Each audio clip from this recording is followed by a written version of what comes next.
تو معتدل زندگی گزاریں، اعتدال پسند بنیں، چیزوں میں شدت نہ لائیں۔ نبی پاک علیہ الصلوۃ والسلام نے فرمایا دین میں بھی غلو نہ کرو، فرمایا تم سے پہلے لوگ غلو کی وجہ سے ہلاک ہو گئے۔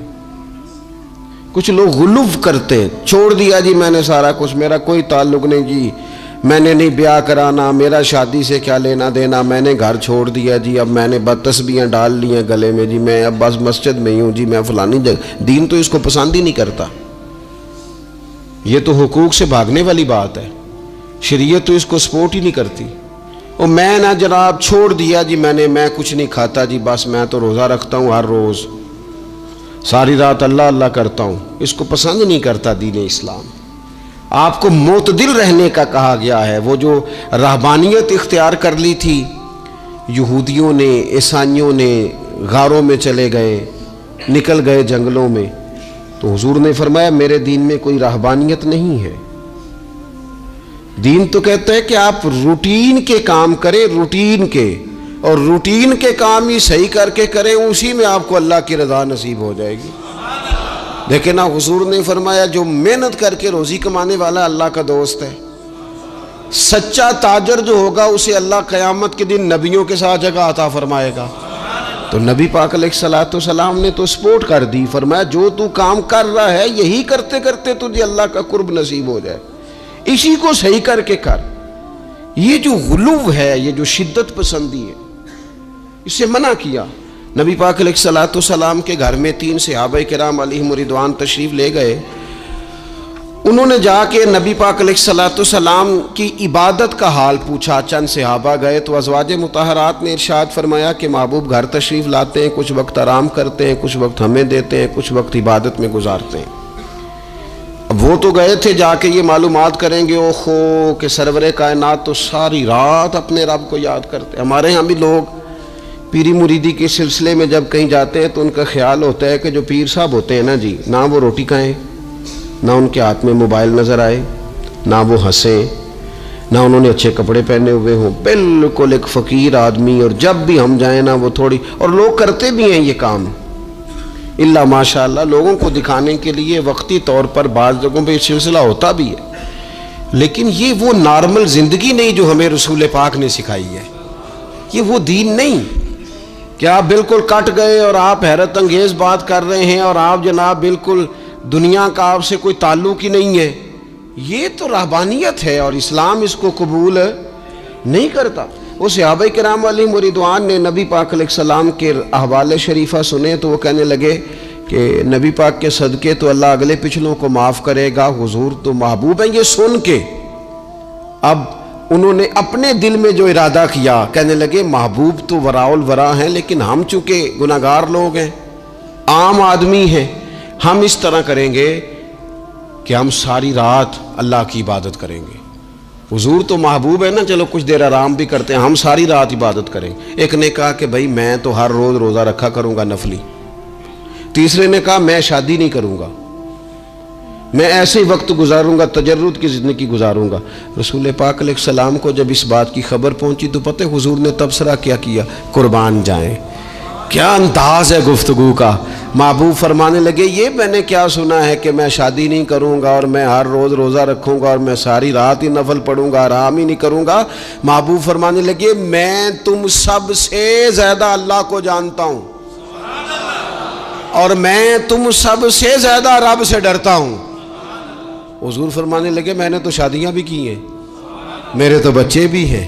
حضور فرمانے لگے میں تو روزہ بھی رکھتا ہوں اور میں تو نفلی روزے چھوڑتا بھی ہوں۔ محبوب کریم علیہ الصلوۃ والسلام فرمانے لگے میں تو رات کو عبادت بھی کرتا ہوں اور آرام بھی کرتا ہوں۔ اللہ کے رسول صلی اللہ تعالیٰ علیہ وسلم ارشاد فرماتے فرماتے بات کہاں تک لے گئے؟ حضور فرمانے لگے اپنے یہ سارے طریقے، اپنی یہ سنت حضور بیان کر کے کہنے لگے سن لو بھائی، جس نے میری سنت سے منہ موڑا اس کا مجھ سے تعلق ہی کوئی نہیں، میرے طریقے پہ چلو، جو میں تمہارے لیے اسوہ چھوڑ کے جا رہا ہوں اس اسوے کو اپناؤ، اس طریقہ مبارکہ پر عمل کرو، اعتدال نہ چھوڑے کبھی بھی۔ غیر معتدل ہو جاتے ہیں لوگ، میں نے دیکھا ہے کہ وہ جب بندہ غیر معتدل ہو جاتا ہے تو چیزوں کا حسن ختم ہوتا ہے، اس کا وقار اٹھ جاتا ہے، اس میں تازگی نہیں رہتی۔ اس کے اندر وہ کیفیت نہیں رہتی. یہ دین کی بات ہے نا، تبلیغ ہے، یہ بھی حد سے زیادہ نہیں کرنی چاہیے. حضرت عبداللہ ابن مسعود رضی اللہ تعالیٰ عنہ سے لوگوں نے کہا تھا ہمارا دل کرتا ہے آپ روز واز کریں، روز تقریر کریں، ہم روز سنیں. تو آپ فرمانے لگے نہیں، ہفتے میں 3 دن بات کروں گا. اتنی بات کریں گے جو معتدل رہے، جو حد سے زیادہ نہ بڑھے. وہ ہمارے ہاں رواج ہے نا 2.5 گھنٹے کی تقریر کا، 3 گھنٹے کی تقریر کا، 4 گھنٹے کی تقریر کا. تو ہم سے لوگ کئی دفعہ کہتے ہیں اسی تے گل سمجھن لگے تو تسی ختم کر دیتی. تو میں نے کہا آپ شروع لیٹ ہوئے نا، ہم اللہ کے فضل سے پہلی بات سے شروع ہو گئے تھے. ہم نے وہ آدھا گھنٹہ تمہید پہ نہیں نہ لگایا. تجاوز نہ کریں چیزوں سے، اعتدال میں رہیں. دیکھیے اسلام ہمیں یہ کہتا ہے کہ تم کھانا کھاؤ، کلو وشربو، کھاؤ بھی پیو بھی، تمام جائز چیزیں کھانے کی اجازت ہے. لیکن نبی پاک علیہ السلام نے فرمایا کمر سیدھی رکھنے کے لیے کھاؤ. اور جب تمہارا بڑا جی چاہے نا پیٹ بھر کے کھانے کو، تو کریم فرمانے لگے پھر بھی 3 حصے کرو کھانے کے. ایک حصے میں ہوا ہو، ایک میں پانی ہو، اور ایک میں خوراک ہو. پھر بھی پیٹ بھر کے نہ کھاؤ. بلکہ اللہ کے رسول صلی اللہ تعالیٰ علیہ وسلم فرمانے لگے کسی نے اتنا برا برتن بھرا ہی نہیں جتنا کسی نے اپنے پیٹ کو بھرا. سب سے برا برتن تم نے بھرا. زیادہ کھائیں گے خواہشات زیادہ پیدا ہوں گی، زیادہ کھائیں گے نیند زیادہ آئے گی، زیادہ کھائیں گے غفلت زیادہ طاری ہوگی. لیکن کچھ لوگوں کا مقصد زندگی کھانا ہے. صبح کی پلاننگ الگ ہے، دوپہر کی الگ ہے، شام کی الگ ہے. آپ حیران رہیں گے کہ آپ اس ملک میں رہتے ہیں جس میں سب سے بہترین بزنس ہوٹل چلانے کا بزنس ہے. کھانے پینے کا کام کرو، یہ بھی بنا لو، یہ بھی بنا لو. اچھا بھلا کھا پی کے اس کے بعد فاسٹ فوڈ کا آرڈر دے دیا جاتا ہے. اور کھانے کے بعد کتنی ساری چیزیں. اب تو یہ میں کچھ عرصے سے دیکھ رہا ہوں، اچھا بھلا کھانا کھاتے ہیں، اس کے بعد چائے کے ساتھ بسکٹ آ جاتے ہیں. میرا ایک غریب گھر سے تعلق ہے. ہم تو اس وقت چائے کے ساتھ بسکٹ کھاتے تھے، رس کھاتے تھے جب روٹی کوئی نہیں ہوتی تھی، یا روٹی کھانے کا پروگرام نہیں ہوتا تھا، کوئی پرہیز چلتی تھی. لیکن اب وہ لوازمات چائے کے ساتھ. اب تو لوگ چائے کا، اب جی آپ کا کھانا نہیں پکانا، چائے پکانی ہے تو چلو ٹھیک ہے چائے پک گئی. اب وہ چائے پک رہی ہے، اس کے ساتھ جناب بھنا ہوا گوشت پڑا ہے، اس کے ساتھ پیزا آ گیا ہے، اس کے ساتھ فلانی چیز آ گئی. یہ کیا ہے جی؟ اچھا پھر وہ خواہش بھی ہوتی ہے بعض میزبانوں کی کہ اب یہ تعریف بھی کریں. وہ سارا کچھ رکھ کے تو ساتھ یہ بھی کہہ رہے ہوتے ہیں تو چونکہ روٹی ڈاک چھڑی سی، لہذا پھر ہم نے نا یہ سارا کچھ کیا ہے. یعنی وہ کہہ رہے ہوتے ہیں کہ مہمان اب یہ کہے کہ او ہو آپ نے تو بڑا تکلف کر دیا ہے، اس کی کیا ضرورت تھی. تو کئی مہمان میری طرح کے بڑے پکے ہوتے ہیں، جو روز کے مہمان ہوتے ہیں نا بڑے پکے ہوتے ہیں، وہ تعریف شریف کوئی نہیں کرتے. وہ صاف ہی بات کرتے ہیں کہ تسی ایک شے رکھ دے تھے اسی بھی چاج نال کھا لیں دے. اب تو یہ چکھنے چکھانے کا ہی ماحول ہے. کوئی ایک رکھتے یا ہماری مرضی کی رکھتے یا پوچھ لیتے کہ اس ٹائم روٹی کھانی ہے تو چلو ہم کھاتے. یہ لوازمات ہیں، یہ تکلفات ہیں. اس میں گھر والے بھی تکلیف میں، پیسہ بھی بعضوں کا ضائع. آپ کھانے کے لیے زندہ نہ رہیں، زندہ رہنے کے لیے کھانا کھائیں. اپنی طبیعت میں بوجھ نہ بنائیں کسی قسم کا. نبی پاک صلی اللہ تعالیٰ علیہ وسلم نے مومن کی شان پتہ کیا بیان کی؟ فرمایا کافر اور منافق 7 آنتوں سے کھاتا ہے اور مومن 1 سے کھاتا ہے. اتنا فرق ہے کافر منافق کے کھانے میں اور مسلمان کے کھانے میں. 6 گنا کم روٹی کھاتا ہے مسلمان، 6 گنا کم. حضرت عمر فاروق ملک کے شام میں حضرت ابو عبیدہ بن جراح سے ملنے کے لیے گئے تو کہنے لگے اتنی دور سے آیا ہوں، سپہ سالار روٹی تو کھلا. تو انہوں نے اپنے بیگ سے رات کا خشک ٹکڑا کھانے کا نکالا اور پانی کا پیالہ دے کے کہنے لگے عمر یہ لو کھا لو. تو حضرت فاروق اعظم کہنے لگے یہی وہ مزیدار روٹی تھی جس کے لیے میں تیرے پاس آیا تھا، یہی وہ کھانا تھا میں تلاش کر رہا تھا کہ یہ تمہیں ملے گا. کدھر گئے وہ لوگ جو رات کے کھانے میں فریج بھی نہیں ہوتی تھی، رات کے کھانے میں تھوڑا پانی ڈال دیا اماں نے، اس کو 3-4 دفعہ ابال لیا. رات کی روٹیوں میں تھوڑا سا پانی اور تھوڑا سا گھی، پورا گھی نہیں، تھوڑا سا پانی اور تھوڑا سا گھی. اور ساتھ دادی نانی یہ بھی کہہ رہی ہے کہ یہ پانی سے ذرا نرم ہو جائے گی روٹی. اور پھر وہ کھانا کھایا جا رہا ہے. اس کے اندر نہ تو ڈاکٹر آپ کو یہ کہہ رہا ہے کہ یہ نقصان کا باعث ہے، نہ معدے پہ بوجھ بن رہا ہے، نہ اس کے لیے پھر بھائیوں کو جا کے پردیس کاٹنا پڑ رہا ہے، نہ باپ کو کئی کئی قسم کی نوکریاں کرنی پڑ رہی ہیں، اعتدال میں گھر کے اندر ہی سارا کچھ مینج ہے۔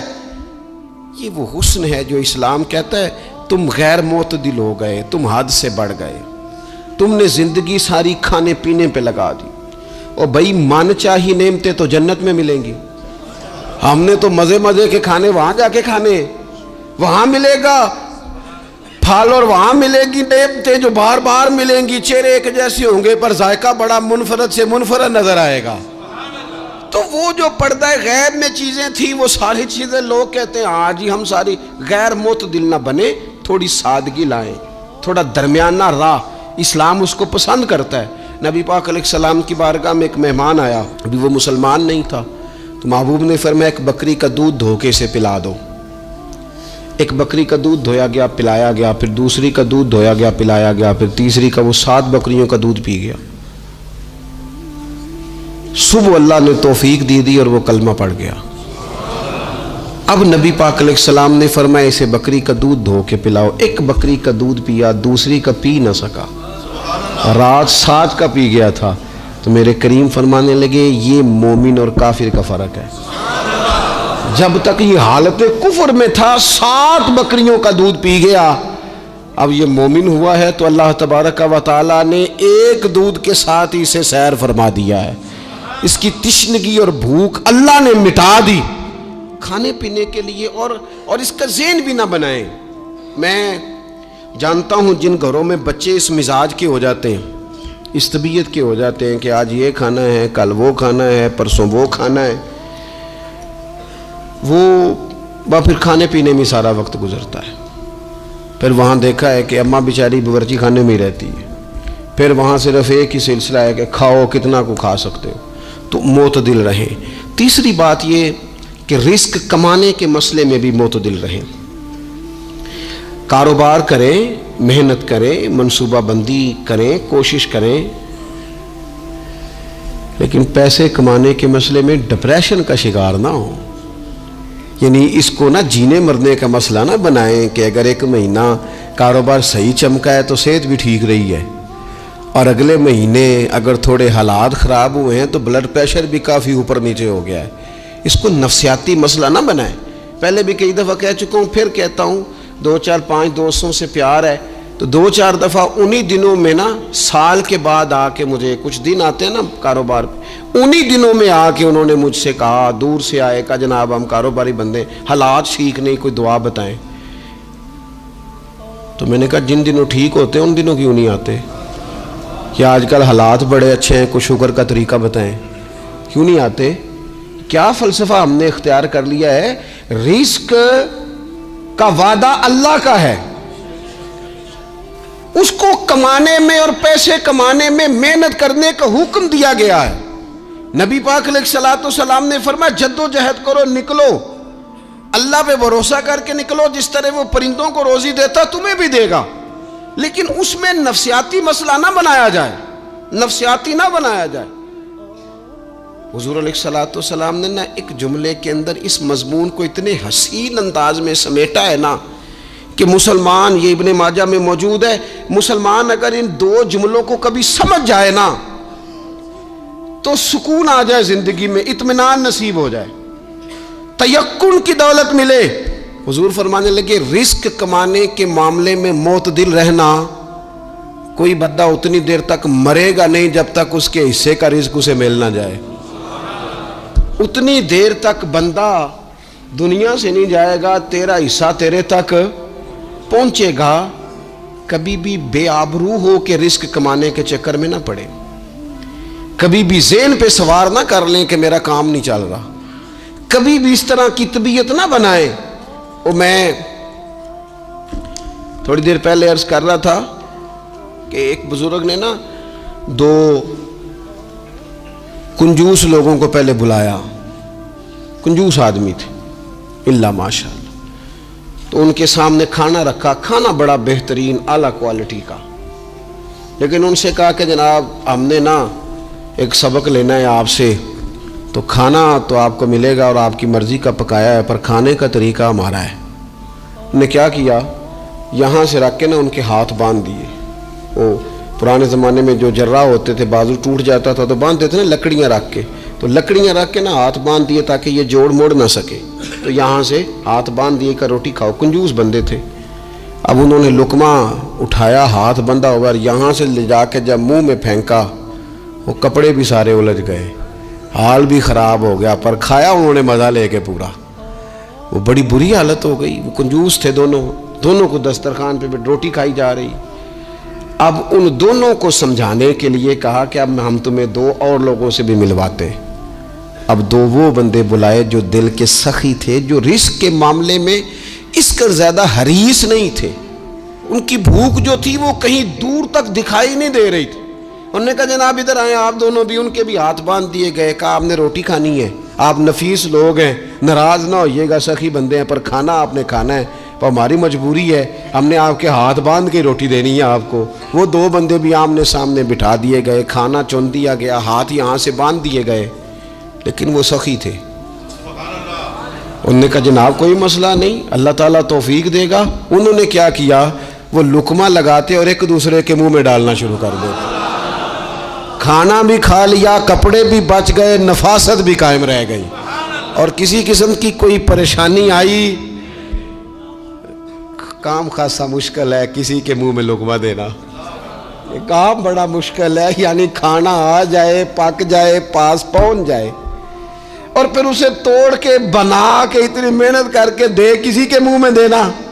لیکن یہ دے کے دیکھو کپڑے بچ جائیں گے انشاءاللہ، نفاست نظر آئے گی، حسن نظر آئے گا، خوبصورتی نظر آئے گی، اس میں لطافت محسوس ہوگی، اس میں لگے گا کہ یہ بندہ ایسا ہے جسے اللہ تعالیٰ نے اپنے فضل سے عطا فرمایا ہے۔ تو غیر معتدل طریقہ بندے کو رسوا کر دیتا ہے، رسوا کر دیتا ہے۔ وہ مال کمانے تو نکلتا ہے لیکن وہ کمزور ہو جاتا ہے، اس کا مزاج اور طرح کا ہو جاتا ہے۔ میں نے دیکھا ہے، وہ جناب ساری دنیا چھٹی پہ ہے لیکن اس نے کہا چلو آج میں دکان کھول لیتا ہوں، گاہک کہیں بھی نہیں آئے گا تو چلو سارے آج مجھے مل جائیں گے۔ ایسا نہیں ہوتا، رزق اللہ نے تقسیم فرمایا ہے، اور جس کا ہے وہ اس تک پہنچ جاتا ہے۔ تو غیر معتدل طریقہ اور رسوائی والا طریقہ کبھی بھی اختیار۔ اسی طرح کا معاملہ سخاوت میں ہے۔ نبی پاک علیہ الصلوۃ والسلام نے فرمایا کہ جب صبح دن چڑھتا ہے تو فرشتے دعا کرتے ہیں، کہتے ہیں یا اللہ سخی کو زیادہ عطا فرما، اسے زیادہ دے۔ حضور فرماتے ہیں جو سخی ہوتا ہے نا، یہ لوگوں کے بھی قریب ہوتا ہے، اللہ تعالیٰ کے بھی قریب ہوتا ہے، اور جنت کے بھی قریب ہوتا ہے۔ اور یہ جو کنجوس ہوتا ہے یہ لوگوں سے بھی دور ہوتا ہے، اللہ تعالیٰ سے بھی دور ہو جاتا ہے، جنت سے بھی دور ہو جاتا ہے۔ سخاوت بڑی اعلیٰ چیز ہے، لیکن اس میں بھی معتدل رہنے کا کہا گیا ہے۔ معتدل، کچھ لوگ ایسے ہیں جو سخی نہیں ہوتے، یہ میں کوشش کروں گا تشریح آپ کے ذہن کے مطابق کر لوں۔ سخی مزاجن سخی، لیکن اگر کبھی چڑ جائے نا، وہ جتنے مرضی پیسے لے لو ان سے، مزاج میں سخاوت نہیں، لیکن اگر طبیعت ہے اس طرح کی کہ اگر ان کا ذہن آ گیا نا، کبھی کہیں کسی نے تعریف کر دی ہے، پوری خوشامد اس نے کر لی ہے، تو پھر تو جناب ساری جیب بھی آپ خالی کرا دیں۔ یہ مزاج کی سخاوت نہیں ہے، یہ تو آپ کی طبیعت کا وہ ابال ہے کہ اگر کسی بندے کو پتہ چل گیا ہے کہ کس طرح کر کے آپ قابو آتے ہیں تو پھر وہ روز استعمال کرے گا، اور یہ ہوتا ہے، یہ ماحول ہوتا ہے۔ میں چونکہ مذہبی ماحول سے تعلق رکھتا ہوں، میں نے خود یہ دیکھا ہے کہ کوئی شخص اگر اس نے زیادہ بڑا منہ کھول کے لوگوں سے مانگنا شروع کر لیا ہے تو پھر تو جناب بڑی بات ہے، مہنگا آدمی۔ اور اگر کوئی اپنی وفاداری قائم رکھتا ہے، خوشامد نہیں کر سکتا، اس کی طبیعت نہیں ہے کہ وہ 20-50 لوگوں کی خوشامد کرے، 10 کو حاجی صاحب کہے، 20 کو عاشق رسول کہے، اور 30-35 کو کہے جناب بڑی بات ہے، ہم نے تو بڑا دیکھا ہے، آپ تو بڑے بہترین لوگ ہیں۔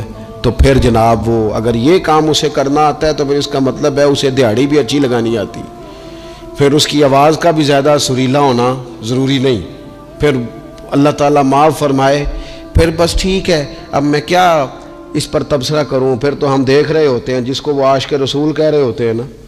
اور ایسی خطرناک، میرے سامنے ایک نعت خواہ ایک صاحب سے کہنے لگا، نعت حضور کی پڑھی جا رہی ہے۔ کبھی شعراء ایک کام کرتے تھے، وہ کہتے تھے شعر تیری نظر ہے، وہ غزل کا شعر ہے یا کوئی ایسا شعر ہے، لیکن ایک شعر ہے نعت کا، اس میں تو حضور کی تعریف ہے. نبی پاک کی تعریف کا شعر کسی بندے کی نظر کیسے ہو سکتا ہے جب اس میں ذکر ہی رسول پاک کا ہے؟ تو وہ نعت خان صاحب کہنے لگے، بندہ سامنے بیٹھا ہے تھوڑا بہت میں بھی اسے جانتا ہی تھا، تو اسے کہنے لگے حاجی صاحب یہ شعر تو آڑی نظر ہے. میں نے آخیا تو مہربانی کر یہ نظر کوئی اور شے کر لیا، یہ تو نعت ہے حضور کی، یہ نبی پاک کے لیے ہی رہنے دے، اس کی نظر تو نے کر دی ہے. تو نالے میں کیا یہ حاجی جنی دیر تک پیچھے بیٹھا سی انہیں دیر تو نظر کیتی نہیں، ان دتھیاں لے کے سامنے آئے تھے تو نظر نیاز شروع کر لی. نہ کریں یہ کام، اس سے کوفت پہ. اور آپ یقین کریں، میں ذمہ داری سے کہتا ہوں، یہ کام کرنے والا بھی تنگ ہوتا ہے، اور جس کے لیے کر رہا ہوتا ہے پتہ اسے بھی سارا ہی ہوتا ہے کہ چکر کیا چل رہا ہے، سب پتہ ہوتا ہے. تو اس تکلف میں جب انسان کام کرتا ہے تو کہاں تک بات جاتی. سخاوت کرے لیکن چڑھ کر کوئی کام نہ کرے. نبی پاک علیہ الصلوۃ والسلام نے فرمایا، حضور فرمانے لگے اس طرح خیرات نہ کرنا کہ تمہارے اپنے بچے بعد میں لوگوں کے سامنے ہاتھ پھیلاتے پھرے. حضرت سعد بن ابی وقاص رضی اللہ تعالیٰ عنہ نے عرض کیا تھا، یا رسول اللہ صلی اللہ تعالیٰ علیہ وسلم، میں سارا مال اللہ کی راہ میں خیرات کرنا چاہتا ہوں، میری ایک ہی بیٹی ہے، میں چاہتا ہوں سارا اللہ کے راستے میں دے دوں. تو حضور فرمانے لگے نہیں بھائی تو چوتھا حصہ دے، 3 حصے اپنی بچی کے لیے، بیویوں کے لیے، باقیوں کے لیے رکھ لے، لیکن تو یہ کام نہ کر. تو میرے عزیز زندگی میں خرچ کرنے میں بھی اعتدال کا مظاہرہ کریں. مجھے پتہ ہے اچھی طرح کہ ہمارے ہاں ایک مزاج بن جاتا ہے، طبیعت بن جاتی ہے کہ اگر کسی شخص کو آپ تھوڑی سی مدد کرتے ہیں تو وہ سمجھتا ہے کہ اگر اس نے مجھے 20,000 دیا ہے تو یقیناً اس کے گھر میں 50 لاکھ پڑا ہے. وہ پھر اگلے ہفتے دوبارہ آتا ہے، ایک نئی مجبوری کا بھی اظہار کرتا ہے. یہ ساری چیزیں ہوتی ہیں، ان چیزوں کے بیچ ہی آپ کو نیکی کرنی ہے، لیکن افراط و تفریط سے بچنا ہے. اسی طرح کا معاملہ اپنی زندگی کے دیگر معاملات میں کریں. نبی پاک علیہ الصلوۃ والسلام نے سادگی کو پسند کیا ہے. حضور سادگی کو پسند کرتے، کھانے کے معاملے میں بھی اور کپڑوں کے معاملے میں بھی، لیکن اچھا لباس پہننے کی اجازت دیتے. حضور علیہ الصلوۃ والسلام نے ایک موقع پر ارشاد فرمایا کہ اگر کسی بندے کے پاس گنجائش ہے تو اسے اجازت ہے کہ 2 جوڑے کپڑوں کے کام کاج کے لیے رکھ لے، 2 جوڑے جمعے کے لیے رکھ لے.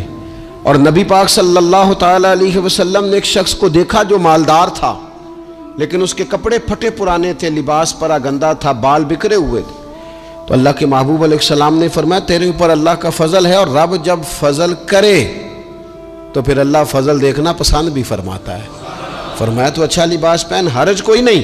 لیکن اپنا رسول پاک علیہ السلام کا طریقہ مبارکہ یہی تھا کہ سیدہ عائشہ صدیقہ فرماتی ہیں کہ یہ وہ لنگی مبارک ہے اور یہ وہ پیوند والا کرتا مبارک ہے، اسی میں محبوب نے اپنی جان اپنے رب کریم کی بارگاہ میں پیش کر دی. اور فرماتی ہیں کتنے کتنے دن گزرے کہ رسول پاک علیہ الصلوۃ والسلام نے کھانا تناول نہیں فرمایا، کتنے کتنے دن گزرے. میں اس ساری بات کو اگر سمیٹوں نا تو میں یہ نوجوان اگر میری بات پر غور کرے تو اسلام کہتا ہے حضور خود کنگھی بھی فرماتے تھے، تیل بھی لگاتے تھے، امامہ بھی باندھتے تھے، سرما بھی پہنتے تھے، سادہ لباس پہنتے تھے لیکن صاف ستھرا. اسلام آرائش کی اجازت دیتا ہے، زینت کی اجازت دیتا ہے. آپ کنگھا کریں، تیل لگائیں، خوشبو لگائیں، سرما لگائیں، صاف لباس پہنے، کپڑے دھلے ہوئے پہنے. حضور نے حکمن کہا، تاکیدن کہا کہ جمعے والے دن نہا کے مسجد میں آیا کرو. اسلام آرائش کی اجازت دیتا ہے، بس نمائش سے منع کرتا ہے. دکھاوا نہ کرو، نمائش نہ کرو. یہ نہ کہو کہ میں نے اتنے لاکھ کا پہننا ہے، ذرا لاکھ پتہ جائے لوگوں کو. یہ نہ مزاج بناؤ کہ اوہو یہ تو میں نے جناب پچھلے ہفتے بھی پہنا تھا، یہ تو میں نے منگنی والے دن بھی پہنا تھا، نکاح والے. یہ نمائش ہے، نمائش سے اسلام منع کرتا ہے.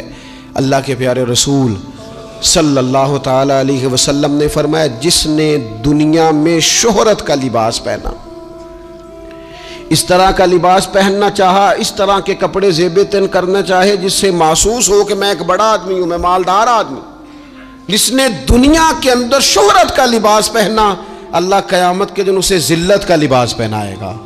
یہ معتدل کیوں نہیں رہا؟ اس نے کیوں حد سے تجاوز کیا؟ اس کو اس طرح نہیں کرنا چاہیے تھا. رسول رحمت صلی اللہ تعالیٰ علیہ وآلہ وسلم نے ہمیں جس چیز کی اجازت دی ہے وہ کام ہم کر سکتے ہیں، اور جس سے نبی پاک علیہ الصلوۃ والسلام نے ہمیں روکا ہے اس کام سے ہم نے بچنا ہے۔ ایک اور بات بھی خاص اور بالخصوص نوجوانوں سے کرنی ہے، وہ خاص جس طرح کھانے پینے میں معتدل رہیں، کمائی کرنے میں معتدل رہیں، خرچ کرنے میں اعتدال کا مظاہرہ کریں، لباس میں اعتدال کا مظاہرہ کریں، اسی طرح نا یہ آرام کرنے میں بھی ذرا معتدل رہیں۔ بہت زیادہ آرام کرنے لگ گئی ہے نئی نسل، آپ ضرورت سے زیادہ بھی سو لیں تو تھکاوٹ بڑھ جاتی ہے۔ اگر انسان اتنا ہی آرام کرے نا جتنا اس کی طبیعت کے لیے ضروری ہے تو اس میں طبیعت فریش رہے گی۔ لیکن اگر آپ کہیں، وہ ایک دوست ہیں ہمارے، تو ان کو جب تک کوئی اٹھائے نہ تو اٹھتے نہیں، تو گھر والوں نے ایک دن ارادہ کیا کہ آج صبح نہیں اٹھانا، دیکھتے ہیں کتنے بجے اٹھتا ہے، ماشاءاللہ شادی شدہ ہیں، بچے ہیں، تو کہنے لگے جی پھر اللہ کے فضل سے میں 2 بجے خود ہی اٹھ گیا تھا۔ یعنی رات ایک شخص سویا ہے اور اگلے دن 2 بجے سویا، تو اب انہوں نے تو یہ بات محبت میں کی، تو پھر میں نے ان سے یہ پوچھا، میں نے کہا یہ بتائیں کہ آپ چلے رات آپ سو گئے، سمجھ لیں آپ سو گئے 2 بجے رات کو، 12 گھنٹے کے بعد اگر آپ اٹھے طبیعت کیسی تھی؟ کہنے لگے فریش نہیں تھی۔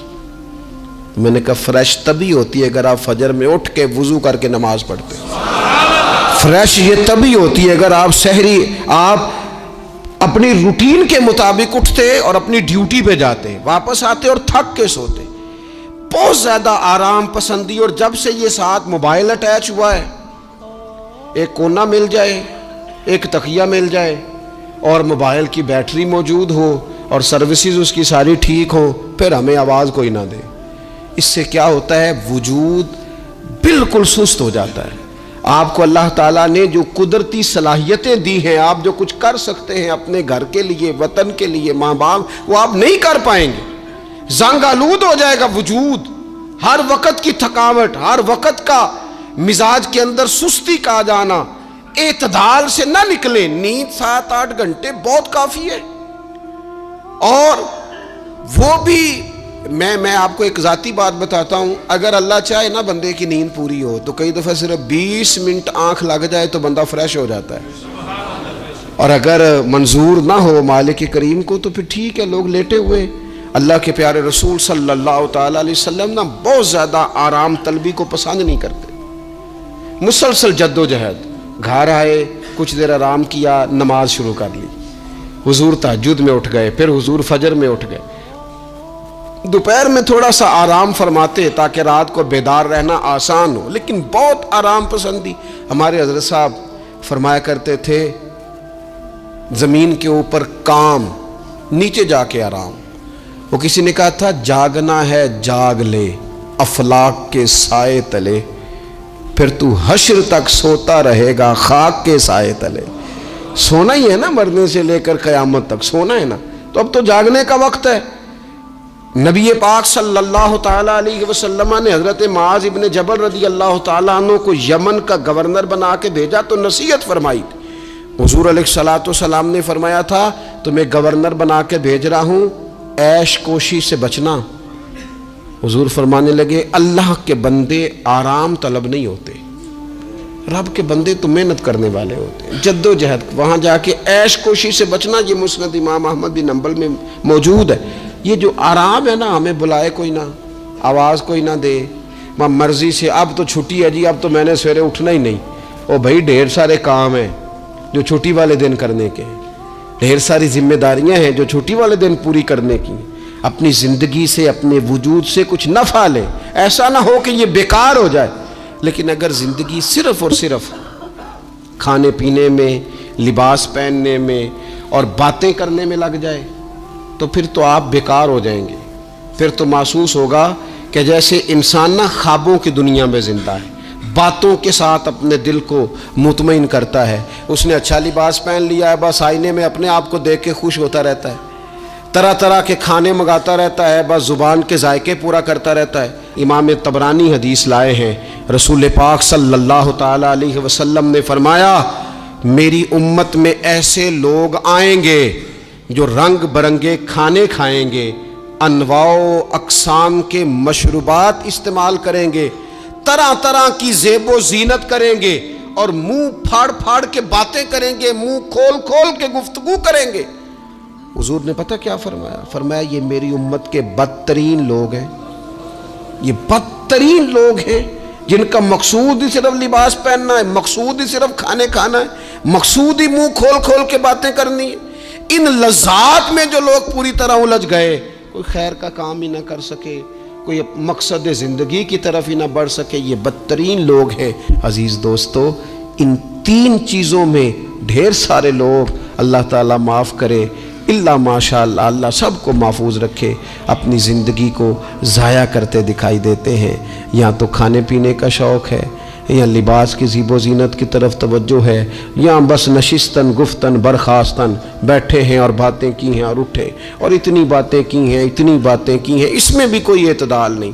بہت زیادہ بولنے سے وقار چلا جاتا ہے، بہت زیادہ باتیں کرنے سے باتوں کا حسن ضائع ہوتا ہے، بہت زیادہ بولنے والے کے جملے قیمتی نہیں رہتے، بہت زیادہ باتیں کرنے والا آدمی بے وزن اور بے وقت ہونے لگتا ہے، بغیر مانگے مشورہ دینے والے لوگوں کے مشوروں کو لوگ ردی کی ٹوکری جاننے لگتے ہیں۔ اپنی زندگی کو اگر وزادار اور باوقار بنانا چاہتے ہیں تو ذرا لباس میں بھی سادگی ہو، اللہ کی ہر نعمت خوش دلی سے استعمال کی جائے، سادہ کھانا بھی ملے تو رب کی عطا سمجھ کے رغبت کے ساتھ شوق کے ساتھ اسے استعمال کیا جائے، مجلس میں بیٹھا جائے تو سیکھنے کی کوشش کی جائے، دوسروں کی باتوں کو سنا جائے۔ اللہ تعالیٰ نے کان دو دیے ہیں، زبان ایک دی ہے، معنی کیا ہے؟ ڈبل سننا چاہیے اور سنگل بولنا چاہیے، دو گنا سنیں اور اس سے آدھی گفتگو کریں۔ اور ہمارے حضرت تو فرمایا کرتے تھے اپنے جملوں کو چھوٹا کرو، جو بات تھوڑے جملوں میں کہی جا سکتی ہے اسے لمبے جملوں میں نہ کہو، ہر بات کی وضاحت کرنا اور ہر بات کا پس منظر بیان کرنا اور بات کو اتنا لمبا کر دینا کہ اصل بات ہی اس میں سے رہ جائے، بیچ میں سے مدعا ہی ختم ہو جائے، آنے کا مقصد ہی کسی کو سمجھ میں نہ آئے، اس سے بھی انسان اعتدال کا رستہ چھوڑتا ہے۔ تو فرمایا وَلَا تَعْتَدُوا، حد سے نہ بڑھو، ان اللہ لا يحب المعتدین، اللہ حد سے بڑھنے والوں کو پسند نہیں کرتا۔ اللہ تبارک و تعالی ہمیں دین کا جو حسن ہے اعتدال پہ رہنا اس پہ ہمیشہ قائم رکھے۔ آخر دعوایا ان الحمدللہ رب العالمین۔